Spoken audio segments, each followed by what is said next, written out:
আসসালামু আলাইকুম।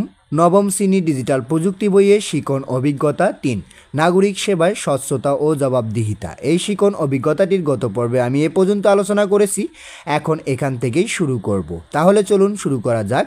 সেশন ২ নাগরিক সেবায় স্বচ্ছতা ও জবাবদিহিতা। এখানে প্রথমে এই বিষয়গুলো রয়েছে, এই বিষয়গুলো পড়ে নিবে, এগুলো সম্পর্কে আর আমি বিস্তারিত আলোচনা করতেছি না। এরপরে অপর পৃষ্ঠায় স্বচ্ছতা জবাবদিহিতা এই বিষয়গুলো রয়েছে, এই বিষয়গুলো পড়ে নিবা।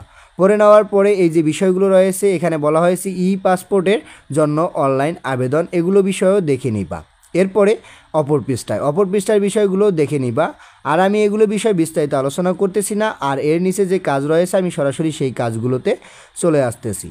এখানে একটি কাজ রয়েছে, কাজটি হলো দিনিয়াতের পাসপোর্ট পাওয়ার জন্য কি কি ধাপ অনুসরণ করতে হলো তা নিচের ঘরে লিখি। এখন দিনিয়াত কি, দিনিয়াতের এখানে যে বিষয়গুলো রয়েছে বা বিষয়টি বা গল্পটি রয়েছে এই বিষয়টি পড়ে নিবা।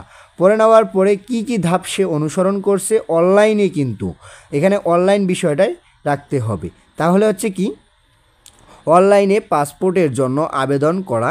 এরপরে হচ্ছে কি পরের ধাপ হচ্ছে পাসপোর্ট ফি জমা দেওয়া, এরপরে ছবি তোলা, এরপরে বায়োমেট্রিক তথ্য প্রদান, এরপরে হচ্ছে পাসপোর্ট সংগ্রহ করা। এখানে আরও অনেকগুলো বিষয় দেওয়া যায়, তাই আমি আর এতগুলো বিষয় দেইনি। তোমরা এখানে এভাবেই এই কাজটির উত্তর করবা। এরপরে এখানে উপরের ঘটনায় একটি পাসপোর্ট করতে প্রতিটি ধাপে একজন নাগরিকের সেবা পাওয়ার জন্য যেসব স্বচ্ছতা ও নিশ্চিত করা হয়েছে সেগুলো হলো, মানে এখানে স্বচ্ছতাগুলো আছে, এরপরে কি জবাবদিহিতাগুলো রয়েছে, এগুলো বিষয় দেখে নিবা। এরপরে আসি অপর পৃষ্ঠায় এখানে পাসপোর্টের যে নির্ধারিত নির্দেশনা, তারপর আবেদনপত্রের স্ট্যাটাস চেক, তারপর যোগাযোগ, এগুলো বিষয় পড়ে নিবা। এরপরে নোটিশ, আমি এগুলো বিষয়ে আলোচনা করতেছি না। এরপর হচ্ছে সেশন ৩ স্বচ্ছতা ও জবাবদিহিতা নিশ্চিতে নীতিমালা। ওপরের যে বিষয়গুলো আমি স্কিপ করলাম এগুলো বিষয় হচ্ছে ব্যবহারিক কাজ, তোমাদেরকে সরাসরি ছাড়া এগুলো এভাবে দেখানো সম্ভব নয়, তাই আমি এগুলো বিষয় স্কিপ করতেছি। এরপরে যে বিষয়গুলো রয়েছে এই বিষয়গুলো পড়ে নিবা। পড়ে নেওয়ার পরে এখানে একটি কাজ রয়েছে, কাজটি হলো নিচের ছকে তথ্য অধিকার আইন অনুসারে আমরা প্রতিষ্ঠানের স্বচ্ছতা ও জবাবদিহিতা নিশ্চিতকরণে কী করতে পারি আর কি পারি না তার কয়েকটি পয়েন্ট উল্লেখ করি। ছকটির প্রথমে কি করতে পারি আর অপর দিকে হচ্ছে কি পারি না। এখানে প্রথমেই কি করতে পারি এর কয়েকটি পয়েন্ট উল্লেখ করতে হবে। আমি এখানে 4টি পয়েন্ট উল্লেখ করেছি, এখানে তোমরা 3টি পয়েন্টও উল্লেখ করতে পারো। আর এই বিষয়গুলো এখানে ছোট করে লেখার চেষ্টা করবা। কোন প্রতিষ্ঠান কি সেবা প্রদান করবে তা জানতে পারি। এরপরে দিয়েছি সেবা কার কাছ থেকে পাবো তা জানতে চাইতে পারি। এরপরে দিয়েছি কি কি কাগজপত্র প্রয়োজন হবে জানতে পারি।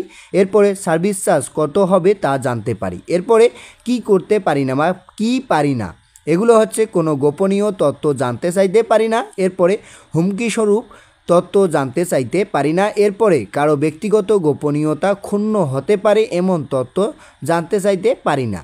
এভাবেই এখানে কি করবা, এই ছকটির উত্তর করবা। এই ছকটি হলো তথ্য অধিকার আইন অনুযায়ী করণীয়, এই বিষয়গুলো এখানে লিখে রাখবা এই ছকটিতে।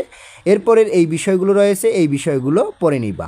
পড়ার পরে এখানে একটি কাজ রয়েছে, কাজটি হলো যার যার এলাকার স্থানীয় সংস্থার ওয়েবসাইটের প্রথম পেজেই অন্যান্য লিঙ্ক ও যে কোনো একটি সেবা গ্রহণের পেজে গিয়ে দেখব কোন কোন ক্ষেত্রে ডিজিটাল মাধ্যম ব্যবহার করে যে কোনো নাগরিক সেবা প্রদানের স্বচ্ছতা ও জবাবদিহিতা নিশ্চিত করা হয়েছে এবং নিচের খালি ঘরে সেসব ক্ষেত্রের তালিকা লিখি। এখন এখানে কি করতে হবে, এই যে ওপরের একটি ছবি দেখতে পাচ্তেছি এই ছবির মতো কি করতে হবে, আমাদের নিজ উপজেলা পরিষদের কি করবা ওয়েবসাইটে যাবা। ওয়েবসাইটে যাওয়ার পরে এখানে কি করবা, আমি একটি বিষয়ে গেছি সেটি হলো আইন ও বিধিমালায় কি করছি